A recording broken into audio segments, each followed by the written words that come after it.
New Relight opticals and computerised I clinic. हमारे यहाँ Sarojini hospital के आई स्पेशलिस्ट डॉक्टर अवेलेबल। अपनी आंखों का मुफ्त मुआयना करवाइए। जी हाँ। अस्सलाम वालेकुम नाजरीन, 7H न्यूज सच को रखे आपके आगे।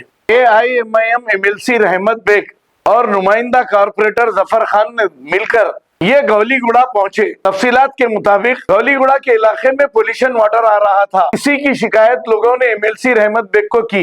रहमत बेग और जफर खान ने वहां पहुंचकर वाटर वर्क्स के एक ओहदेदार पर बरहम हो गए। आइए देखते हैं इसी की रिपोर्ट। एक आधा घंटा एक घंटा पहले भी आता ये सालों से आ रहा 2 साल से पोल्यूशन आ रहा। कितने साल से आप यहाँ? काला पानी आता 4 साल से क्या कर रहे सब? पोल्यूशन का कितना डेंजर मैटर है। तो करो भाई, तुम ना खाली ऑफिस में आ रहे, बैठ रहे, जा रहे, फील्ड पे तो कोई ऑफिसर ही नहीं आ रहा। अरे बोल रहे हो ना 4 साल से पोल्यूशन है बोल के। चल जाइए संदीप, चल जाइए। के टाइम आप आना, मैं भी आ रहा हूँ, आनंद भी आना। चलो आनंद भाई छोड़ो, एक जफर भाई आ जाओ। ये आप लोग अब परेशान हो रहे, हम बोल के तोड़वाए फिर सीधा कर रहे हैं। यहाँ मैं यहाँ कोई ये बॉर्डर हो गया, बोले तो 4 बोलते 15-3 बोलते उधर का।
New Relight opticals and computerised I clinic. हमारे यहाँ सरोजनी हॉस्पिटल के आई स्पेशलिस्ट डॉक्टर अवेलेबल। अपनी आंखों का मुफ्त मुआयना करवाइए। जी हाँ। Sun glasses 99 onward, any number glasses from 250 onward, contact lenses any colour ₹99 onward. जो हजरात 60 साल की उम्र से ज्यादा है, हज और उम्रा जाना चाहते हैं, उनके लिए बिल्कुल free number glasses, free home delivery और free eye checkup. New Relight Optical, Talab Katta, main road, opposite to Baba Bahauddin दरगाह। मोबाइल 9848392127। खबर है शहर की, खबर है गाँव की, खबर है सारी दुनिया की। 7H न्यूज पसंद आए तो लाइक कीजिए, शेयर कीजिए और सब्सक्राइब करना ना भूले। 7H news.